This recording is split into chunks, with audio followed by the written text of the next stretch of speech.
Cleópatra é um dos nomes mais conhecidos da antiguidade. Uma mulher que ficou marcada por sua inteligência, habilidade política e por seu papel em alguns dos momentos mais dramáticos da história do mundo antigo. Quando ouvimos o nome Cleópatra, a imagem que costuma vir à mente é a de uma rainha poderosa do Egito, envolta em luxo, com olhos marcados por maquiagem egípcia, cercada por pirâmides e deuses antigos. No entanto, o que muitas pessoas não sabem é que Cleópatra não era egípcia de nascimento. Essa informação pode parecer surpreendente, até contraditória, mas ela é verdadeira. E neste vídeo do canal Além do Tempo, vamos entender o porquê. Se você gosta de história contada com seriedade, de forma clara, objetiva e sem distorções, já aproveita para deixar o seu like, se inscrever no canal e compartilhar este conteúdo. Isso ajuda muito o nosso trabalho a continuar e alcançar mais pessoas interessadas em aprender de verdade. Vamos então à verdade sobre Cleópatra. Quando falamos sobre sua origem, estamos nos referindo à sua família e ao grupo político ao qual ela pertencia. Cleópatra nasceu em Alexandria, que era a capital do Egito na época, mas sua família não era egípcia. A dinastia a qual ela pertencia, chamada de dinastia ptolemaica, tinha raízes na Macedônia, uma região do norte da Grécia. Essa dinastia foi fundada após a morte de Alexandre, o Grande, quando seu vasto império foi dividido entre seus generais. Um desses generais era Ptolemeu, que assumiu o controle do Egito e se declarou faraó. Isso aconteceu por volta do ano 304 a.C. Desde então, os descendentes de Ptolemeu passaram a governar o Egito como uma dinastia grega, mantendo muitos costumes helenísticos.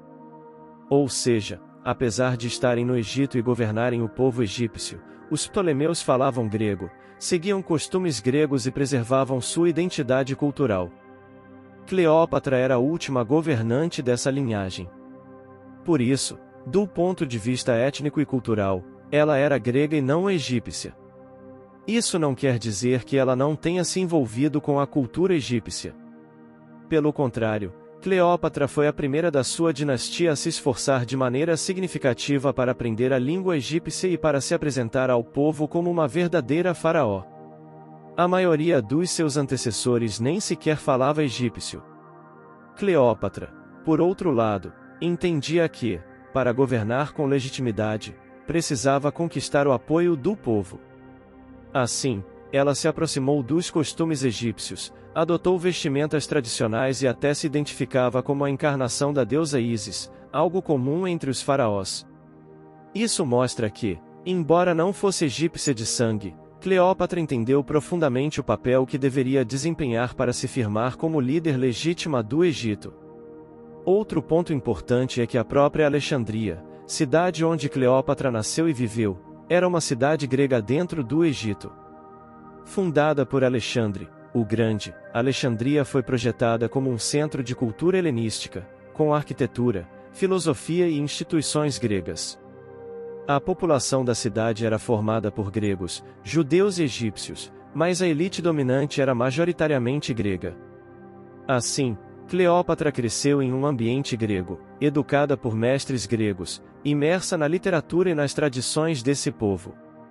É curioso perceber que, mesmo governando o Egito, Cleópatra não nasceu como parte da cultura egípcia tradicional. Ela não era descendente de camponeses do Nilo, nem de sacerdotes dos templos antigos. Ela era parte de uma elite estrangeira que, ao longo dos séculos, impôs sua autoridade sobre o país. Essa situação não era incomum no mundo antigo. Diversas vezes, povos foram governados por dinastias estrangeiras. O que torna Cleópatra diferente é justamente sua tentativa de unir essas duas identidades. Ela foi grega por nascimento, mas buscou ser egípcia por escolha e por estratégia política. Muitos estudiosos acreditam que Cleópatra falava até 9 idiomas. Isso demonstra não apenas sua inteligência, mas também sua habilidade como governante. Em um mundo de alianças instáveis e rivalidades permanentes, falar a língua do outro era uma forma poderosa de exercer influência. E Cleópatra sabia fazer isso muito bem. Sua reputação como uma mulher sedutora e manipuladora foi muito explorada pela propaganda romana, especialmente por seus inimigos. Mas a verdade é que sua maior arma sempre foi a inteligência.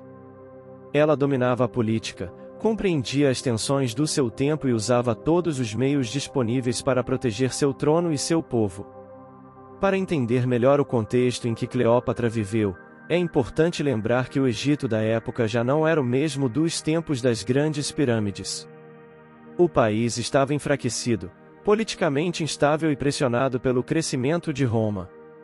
Cleópatra subiu ao trono aos 17 anos de idade e logo percebeu que, para manter o Egito independente, precisaria lidar com os romanos.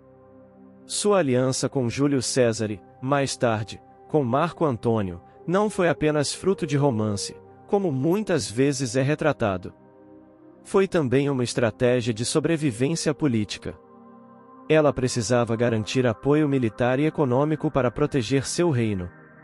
E, por um tempo, conseguiu. A queda de Cleópatra e o fim da dinastia Ptolemaica marcaram o fim do Egito como reino independente. Após sua morte, o país foi transformado em província romana.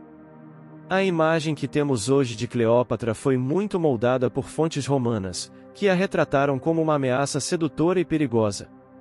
Mas essa visão não faz justiça à complexidade da sua trajetória. Cleópatra não era apenas uma mulher bonita. Ela era uma líder astuta, uma política experiente e uma das figuras mais fascinantes da antiguidade. Ao saber que ela não era egípcia, não devemos diminuir sua importância, mas compreender melhor a natureza do seu governo e os desafios que enfrentou. Também vale lembrar que as informações sobre sua aparência são limitadas e controversas. Não existem retratos confiáveis feitos em vida. As imagens que temos são em moedas, estátuas e descrições posteriores. Alguns estudiosos afirmam que ela não seguia os padrões de beleza típicos da época, mas era extremamente carismática. Sua voz, sua presença e sua habilidade de conversar com qualquer pessoa eram qualidades marcantes. Isso mostra como a influência de Cleópatra ia além da aparência. Outro fator que merece destaque é o papel das mulheres na dinastia Ptolemaica. Era comum que mulheres da família real tivessem destaque e influência. Algumas até cogovernavam com os maridos ou filhos. Cleópatra seguiu essa tradição, mas levou o protagonismo feminino a um novo patamar. Em uma época dominada por homens, ela conseguiu se manter no poder por mais de 20 anos, enfrentando conspirações, guerras e traições. Ela foi a última faraó do Egito, encerrando uma era que havia começado milênios antes. A sua morte, que ocorreu em 30 a.C., foi um ato simbólico. Segundo as fontes mais conhecidas, ela se suicidou após a derrota de Marco Antônio para Otaviano, o futuro imperador Augusto. Com sua morte, o Egito perdeu sua independência e passou a fazer parte do Império Romano. A história de Cleópatra, portanto, representa não apenas o fim de uma dinastia, mas também o fim da liberdade política de um dos povos mais antigos da história da humanidade. Em resumo, Cleópatra não era egípcia por origem, mas foi uma das maiores líderes que o Egito já teve. Sua história é complexa, cheia de nuances e lições. Ela foi uma mulher à frente de seu tempo, que desafiou convenções e enfrentou o maior império do mundo. Sua vida nos ensina sobre poder, política, identidade e resistência. Ao conhecermos a verdade por trás do mito, conseguimos enxergar uma figura histórica ainda mais impressionante. Se você chegou até aqui, parabéns! Isso mostra que você valoriza a verdadeira história, aquela que vai além dos clichês e da superficialidade. Então aproveita para deixar o seu like, se inscrever no canal além do tempo e compartilhar este vídeo com seus amigos e familiares. Isso nos ajuda muito a continuar trazendo conteúdo de qualidade para você. Até o próximo vídeo.